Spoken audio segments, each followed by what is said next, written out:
आजकल एमपी से रिलेटेड जितनी भी कंट्रोवर्सी सामने आ रही है उनको सुन के ये लगता है कि MP is the worst state and has the worst chief minister. क्या खाचरोद की रेवड़ी मिलती है, पहली बार देखो तो ऊपर पल्ले ही नहीं पड़ता है, जब पपड़ी हटाओ तो असली माल मिलता है। इंडियन एक्सप्रेस की इन्वेस्टिगेशन में पता चला कि जब से मोहन यादव जी सीएम बने हैं, यानी दिसंबर 2023 से लेकर दिसंबर 2025 के बीच में उनकी फैमिली और उनकी रियल एस्टेट कंपनीज ने 168 एकड़ की जमीन खरीदी है, जिसमें 111 एकड़ तो उन रोड डेवलपमेंट प्रोजेक्ट के आसपास हैं जो खुद इस सरकार ने अनाउंस करे हैं। हालांकि इसके काउंटर में अचानक से बहुत सारे ट्वीट आने लगे जिसमें कहा जाने लगा कि सीएम की फैमिली तो पहले से ही रियल एस्टेट के बिजनेस में इन्वॉल्व थी, और ये तो बस एक रिसेंट कंट्रोवर्सी है, मगर इसके अलावा भी एमपी के एडमिनिस्ट्रेशन पर लगातार सवाल उठते रहे। इंदौर में कंटामिनेटेड वाटर पीने से 16 लोगों की जान गई थी, और जब इस पे वहां के जर्नलिस्ट ने वहां के एमएलए से सवाल किया तो उनका जवाब कुछ ऐसा था।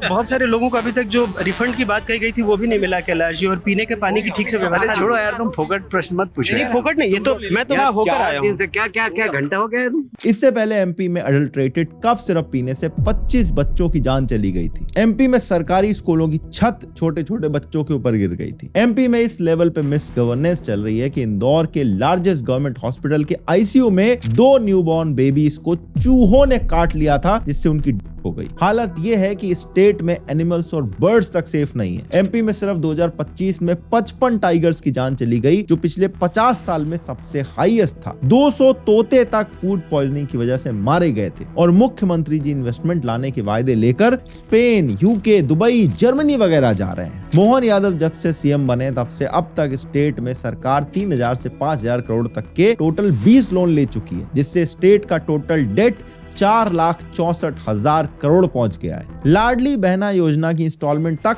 लोन के पैसे से दी जा रही है। इसके बावजूद स्टेट की प्रायोरिटी क्या दिखती है? स्वामी विवेकानंद जी का टॉलेस्ट स्टैचू बनाना है। करप्शन रोकने में भी स्टेट का जो एडमिनिस्ट्रेशन है वो फेल होता हुआ दिख रहा है। अब अपन को क्या करना है? आपको देने 3,000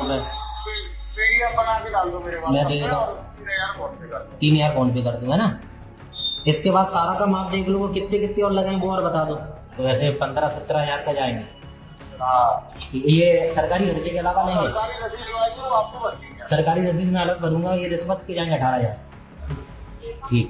लोग कहते हैं कि एमपी में इस टाइम पे जितना करप्शन हो रहा है वो शायद पूरे देश भर में एक मिसाल पेश कर रहा है, और ये हालत तब है जब एमपी पिछले 20 साल से बीजेपी की डबल ट्रिपल इंजन वाली सरकार के अंडर है। 2024 में बीजेपी ने 29 में से 29 लोकसभा सीटें यहां से जीती थी, यानी ऊपर से नीचे तक सारे के सारे इंजन बीजेपी के लगे हुए हैं। इसके बावजूद एमपी के अच्छे दिन आते हुए नहीं दिख रहे हैं। इस पे थोड़ा डिटेल में बात करने की जरूरत है, आइए देखते हैं। एमपी के लास्ट स्टेट इलेक्शन 2023 में हुए थे, जिसमें बीजेपी को 230 में 163 सीटें मिली थी। 16 में से 9 मेयर भी यहां पर बीजेपी के हैं, और इसके बाद 2024 के लोकसभा इलेक्शन में 29 में से 29 सीटें बीजेपी जीत के आई थी। यहां तक कि इंदौर के मेयर भी बीजेपी के ही हैं। एमपी को बीजेपी का गढ़ माना जाता है, क्योंकि 2003 से ही एमपी में बीजेपी की सरकार है। 2018 में कांग्रेस को मौका मिला था, लेकिन सिंधिया जी 22 एमएलए लेके बीजेपी में चले गए, और उसके बाद से कांग्रेस की सरकार वहां पे गिर गई। शिवराज सिंह चौहान दोबारा सीएम बन गए, लेकिन शिवराज जी के अगेंस्ट स्टेट में एंटी इनकम्बेंसी नजर आ रही थी, इसलिए 2023 का इलेक्शन उनकी जगह मोदी जी के नाम पे लड़ा गया। लोगों ने एक बार फिर से बीजेपी को मेजॉरिटी दे दी, जिसके बाद out of nowhere Mohan Yadav ji के नाम की पर्ची निकल गई। कुछ लोग इस बात से शॉक थे, कुछ लोग खुश हो रहे थे कि भैया नया सीएम है, नया फेस मिलेगा, नए आइडियाज आएंगे, स्टेट को एक नई लीडरशिप मिलेगी। लेकिन एमपी की गाड़ी जैसे हाफ हाफ की चल रही थी वैसे ही चलती दिखी है। अब तो कुछ लोग बोलने लगे हैं कि पूरे देश भर में अगर वर्स्ट सीएम की लिस्ट बनाई जाए तो उसमें मोहन यादव जी टॉप करने के लिए बाकियों को टफ कंपटीशन देते हुए दिखाई देंगे। ये साल शुरू होने के साथ ही इंदौर में गंदा पानी पीने से छोटे छोटे बच्चे मारे गए। इंदौर के कुछ एरियाज में गंदे पानी की प्रॉब्लम काफी टाइम से चल रही थी। कुछ रिपोर्ट के हिसाब से लगभग 2 साल से लोग कंप्लेन कर रहे थे कि पानी में थोड़ी सी स्मेल आती है। कई बार तो सीवर का पानी आता है, लेकिन अथॉरिटीज इस पर ज्यादा ध्यान नहीं दे रही थी। फिर लास्ट ईयर अक्टूबर में सबसे पहली कंप्लेंट इंदौर के मेयर की हेल्पलाइन पे आती है। नवंबर के मिड तक कई लोग गंदे पानी की कंप्लेंट करने लगे थे। मिड दिसंबर में ये प्रॉब्लम और ज्यादा बढ़ जाती है, लेकिन एज यूजुअल कोई बात सुन नहीं रहा था। इसके बाद दिसंबर के एंड तक इंदौर के हॉस्पिटल्स में डायरिया और वॉमिटिंग की शिकायत करने वाले लोगों की भीड़ लगना शुरू हो जाती है और 2 जनवरी तक ये कंफर्म हो जाता है कि कंटामिनेटेड वाटर की वजह से इंदौर में 10 लोगों की मौत हो चुकी है, जिसमें से एक 5 महीने की बच्ची तक थी। पीने के पानी में कंटामिनेशन इसलिए हुआ क्योंकि वाटर पाइपलाइन सीवर के ऊपर डाली हुई थी। आयरनी यह है कि इंदौर को पिछले कई सालों से क्लीनेस्ट सिटी ऑफ इंडिया का टैग मिलता रहा है। इसकी म्यूनिसिपैलिटी का एग्जाम्पल पूरे भारत में ढोल पीट पीट के दिया जाता है, जबकि 2016 में ही स्टेट पॉल्यूशन कंट्रोल बोर्ड ने इंदौर की 60 लोकेशंस पर सीवेज कंटामिनेशन को फ्लैग किया था। इसके बाद 2024 में जल जीवन मिशन के अंडर इन्वेस्टिगेशन में भी एमपी के 37% वाटर सैंपल्स कंटामिनेटेड पाए गए थे। इनफैक्ट एमपी के ज्यादातर डिस्ट्रिक्ट्स में कंटामिनेशन का सैंपल रेट काफी हाई रहा है। भोपाल और जबलपुर के तो आधे से ज्यादा सैंपल्स अनसेफ निकले थे, लेकिन इन इश्यूज को सरकार लगातार इग्नोर करती रही और इस केस में 16 लोगों की जान चली गई और 1000 से ज्यादा लोग हॉस्पिटलाइज हुए थे। इसके ऊपर जब एक जर्नलिस्ट ने इंदौर के एमएलए कैलाश विजयवर्गीय जी से सवाल पूछा तो वो कहते हैं कि ये बेफिजूल के सवाल मत करो। रिफंड की बात कही गई थी वो भी नहीं मिला कैलाश जी, और पीने के पानी की ठीक से व्यवस्था छोड़ो यार, तुम फोकट प्रश्न मत पूछो। नहीं, फोकट नहीं, ये तो मैं तो वहां होकर आया हूँ। क्या घंटा हो गया है तुम? जबकि इनके फैन बॉयज इस बयान के बाद भी नेताजी को ये कहते हुए डिफेंड कर रहे थे कि अरे नेताजी बहुत जमीन से जुड़े हुए नेता हैं। इतने ही जमीन से जुड़े हुए थे तो प्रॉब्लम को इतना बढ़ने से पहले रोक क्यों नहीं पाए? कम से कम इतने लोगों की जान तो नहीं जाती। वैसे आजकल एमपी में किसी नेता को जमीन से जुड़ा हुआ कहना कुछ और ही मतलब निकाल देता है, इसलिए मुझे लगता है ये कहने से तो बचना चाहिए। फिर जब देवास के एसडीएम ने कांग्रेस को इस इशू पर प्रोटेस्ट करने की परमिशन देते हुए अपने ऑर्डर में लिखा कि एमएलए का घंटा वाला जो कमेंट था वो बहुत इनह्यूमेन था, तो उसे सस्पेंड कर दिया गया। ये एक और मंत्री हैं और इनसे भी जब सवाल किया गया तो ये वहां से बिना जवाब दिए निकल गई। लोगों का कहना है कि नेताओं के सिर पे पावर इतनी चढ़ चुकी है कि दुख तो छोड़ो, इन्हें घंटा फर्क नहीं पड़ता है कि लोगों के साथ क्या हो रहा है। यही महाशय एमपी के अर्बन डेवलपमेंट मिनिस्टर भी हैं और ये बीजेपी के नेशनल जनरल सेक्रेटरी भी हैं। कोई ऐसे कोई नए एमएलए नहीं है कि जिसे पता नहीं कि कब क्या कहां कैसे बोलना है। सतना मध्य प्रदेश के बीजेपी के लीडर का ये वीडियो शायद आपने देखा होगा। इसमें ये एक औरत को थ्रेटन कर रहा है। ये आदमी एक बीजेपी काउंसलर का हस्बैंड है और ये कह रहा है कि कहीं भी कंप्लेंट कर दो, मुझे कुछ नहीं होगा। ये डाल दूंगी सोशल मीडिया में। कहाँ होगा मेरा? तो पता चलेगा समय के साथ। कि नहीं होगा, डांट को डर नहीं है, डाल दो मीडिया में, क्या दिक्कत है यार। जिस औरत को ये धमका रहा है उसने इसके ऊपर नाइफ पॉइंट पर रेप करने और वीडियो बनाने के एलिगेशन लगाए थे। ये उस औरत को दोबारा अब्यूज करने आ गया और ब्लैकमेल करने लगा। फिर जब ये वीडियो वायरल हुई तब जाके इसे अरेस्ट किया गया। विमेन की हालत एमपी में कैसी है ये आप इस बात से समझ जाएंगे कि 1.5 साल में 23,000 विमेन यहाँ पर गायब हो चुकी हैं। और ये जो इंदौर में कंटेमिनेटेड वाटर वाला केस था, ये भी कोई इकलौता केस नहीं था जिसमें स्टेट गवर्नमेंट की केयरलेसनेस और नेग्लिजेंस दिखाई दी है। इससे पहले भी एमपी में एडल्ट्रेटेड कफ सिरप पीने से 25 बच्चों की डेथ हुई थी। हद की बात तो यह है कि सीएजी की रिपोर्ट में पता चला कि एमपी की सरकार वो सारी दवाइयां खरीद रही थी जिस पर सेंट्रल गवर्नमेंट बैन लगा चुकी थी। अनफॉर्चुनेट यह है कि इससे पहले 2022 में अफ्रीका के देश गाम्बिया में भारत में बनी कफ सिरप से ही 70 बच्चों की डेथ हुई थी। 2023 में उज्बेकिस्तान में भी ऐसे केसेस सामने आए थे, बल्कि हमने जम्मू एंड कश्मीर में भी 2019 में इस तरह के केसेस देखे थे। इसके बावजूद ये ट्रेजेडी भारत के कई सारे स्टेट्स में रिपीट होती रही और इसे रोका नहीं गया। इंदौर के लार्जेस्ट हॉस्पिटल में चूहे 2 छोटे छोटे न्यूबॉर्न्स को खा गए और इससे उनकी जान चली गई। ये देखो, ये हालत है उस हॉस्पिटल के आईसीयू की। और तो और एमपी में फूड पॉइजनिंग की वजह से 200 तोतों की जान जा चुकी है। अकेले 2025 में 55 टाइगर्स की मौत हो चुकी है। सरकारी स्कूल की बिल्डिंग्स कोलैप्स होने के केसेस सामने आ चुके हैं। बच्चों को कागज पे रख के मिड डे मील दिया जा रहा है और फिर हम लोग ढोल पीटते हैं कि अरे हम तो 4th लार्जेस्ट इकोनॉमी बन चुके हैं। पेपर लीक स्टेट में इतना बड़ा इशू बन चुका है कि क्लास 10th और 12th के प्री बोर्ड तक के क्वेश्चन पेपर लीक हो जाते हैं। रिक्रूटमेंट स्कैम की हिस्ट्री इतनी पुरानी है कि व्यापम स्कैम का नाम तो आपने सुना होगा, वो भी इधर एमपी से ही निकला था। 2023 में भी एमपी पटवारी एग्जाम में बहुत बड़ा स्कैम सामने आया जब 10 टॉपर्स में से 7 सेम सेंटर से निकल गए और ये सेंटर एक बीजेपी के एमएलए का कॉलेज था। एक टॉपर जिसकी 3rd रैंक आई थी वो तो सारे सब्जेक्ट के नाम तक नहीं गिनवा पाई थी। इलीगल सैंड माइनिंग भी एमपी में एक बहुत बड़ा इशू है। चंबल रिवर जो भारत की one of the cleanest reverse में मानी जाती है, उसके रिवर बेड्स पे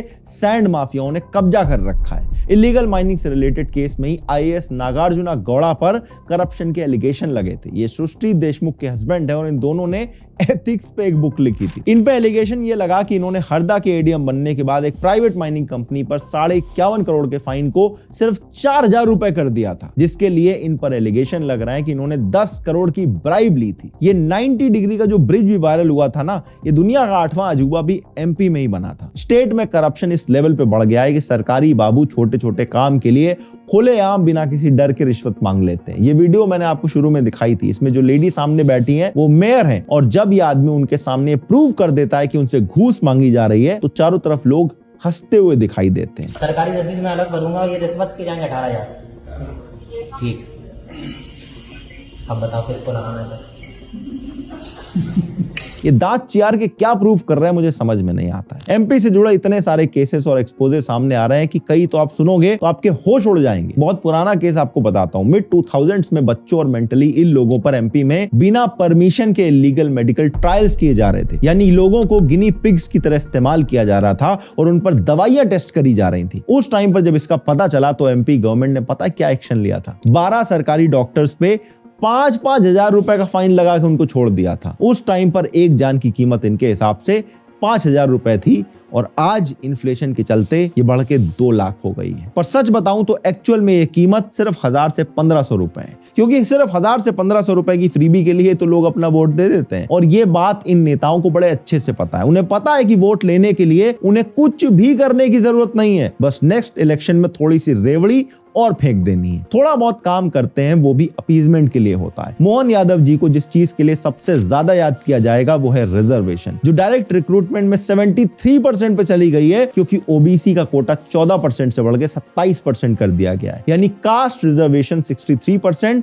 प्लस ईडब्ल्यूएस 10%, यानी टोटल 73%। बाकी का जो 27% है वो भी जनरल के लिए नहीं है, वो भी सीट्स ओपन फॉर ऑल है। जब ये पूरा मामला सुप्रीम कोर्ट पहुंचा तो एमपी गवर्नमेंट ने इसको डिफेंड करने के लिए बहुत सारे कागज और रिपोर्ट लगाए। इसमें से एक ऐसी रिपोर्ट भी थी जिसमें यह तक लिखा था कि राम जी ने ऋषि शंभू का सिर काट दिया था, क्योंकि वो एक लोअर कास्ट से होने के बावजूद तपस्या कर रहे थे। ये सब देख के ऐसा लगता है कि जो प्रॉमिसेस कांग्रेस करती इलेक्शन के टाइम पे, वो इलेक्ट होने के बाद बीजेपी पूरा करने में कोई कसर नहीं छोड़ती है। स्टेट में इतना सब कुछ चल रहा है और सरकार की प्रायोरिटी पता है क्या है? स्वामी विवेकानंद जी का टॉलेस्ट स्टैचू बनाना है, वीवीआईपीस के लिए नए प्राइवेट जेट खरीदने, जिसके लिए सरकार लगभग 235 करोड़ खर्च कर चुकी है, जबकि पूरी सरकार लोन पे चल रही है। मोहन यादव जी जब से सीएम बने तब से उनकी सरकार 20 लोन ले चुकी है। एमपी का टोटल डेट 4,64,000 करोड़ को क्रॉस कर चुका है, जो स्टेट के लास्ट ईयर के बजट से भी ज्यादा है। पहले Ladli Behna scheme per month 1250 रुपए दिए जाते थे, जिसमें लगभग 1540 करोड़ खर्च होते थे, लेकिन अब इस फ्रीबी को बढ़ा के 1500 पर मंथ कर दिया गया है। यानी अब स्टेट को हर महीने 1850 करोड़ खर्च करने पड़ेंगे। ऊपर से सरकार प्रॉमिस कर चुकी है कि हम इस मंथली पे आउट को 2028 तक 3000 रुपए पर मंथ कर देंगे। सोचो, जो स्टेट ऑन एवरेज 125 करोड़ रुपए डेली का कर्जा ले रहा है, ये फ्रीबीज, ये प्राइवेट जेट्स और स्टैचूज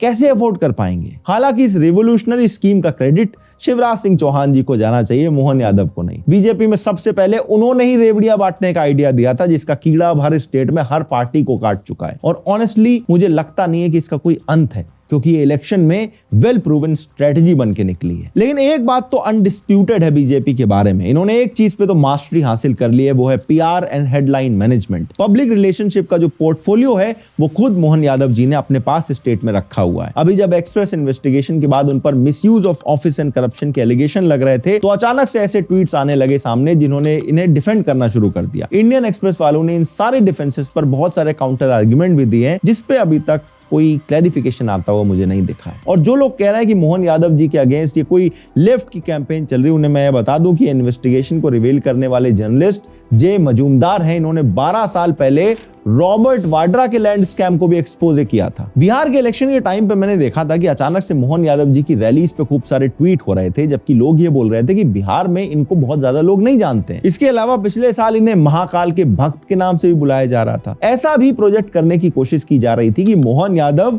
योगी जी से भी बड़े लीडर हैं, जबकि खुद बीजेपी के बड़े बड़े सपोर्टर्स तक इन्हें लिटरली भारत का वर्स्ट सीएम तक कह दे रहे हैं। मुझे ऐसा लगता है कि एमपी में बीजेपी की सरकार ने जो अभी तक परफॉर्मेंस करी है है वो बहुत डिसअपॉइंटिंग है। पिछले 20 साल से एमपी में इनकी सरकार है, जिसमें 10 साल से तो डबल ट्रिपल इंजन की सरकारें चल रही है, लेकिन इसके बावजूद एमपी से जो बीमारी स्टेट का टैग है वो पूरी तरह से हट नहीं पा रहा है। एमपी को आज भी एक गुड फॉर नथिंग स्टेट की तरह बहुत लोग ऐसे बोल देते हैं। क्लीनेस्ट सिटी का टैग और पोहे के अलावा एमपी के पास कोई गुडविल बची नहीं है और ऑपोजिशन यानी कांग्रेस इतनी इनेप्ट है कि सोचो 20 साल की एंटी इनकम्बेंसी को भी ये बीट नहीं कर पा रहे हैं। इसीलिए शायद बीजेपी के नेता लोगों में इस तरह का एरोगेंस आ गया है। मीडिया को ऐसे टफ क्वेश्चंस एमपी और नेताओं से और इनके एडमिनिस्ट्रेशन से पूछते रहने चाहिए, लेकिन अफसोस है कि हमारी मीडिया ऑनेस्टली काम नहीं कर रही है। ये देखो कितने टफ सवाल पूछे जा रहे हैं। 2 दिनों की बात की जाए तो भागीरथपुरा में सुबह से लेकर रात तक मंत्री कैलाश विजयवर्गीय खुद मौजूद है। कल लगभग 9 से 10 घंटे तक उसी जगह पे मौजूद थे, लगातार लोगों के बीच में थे, लगातार लोगों से बातचीत कर रहे थे।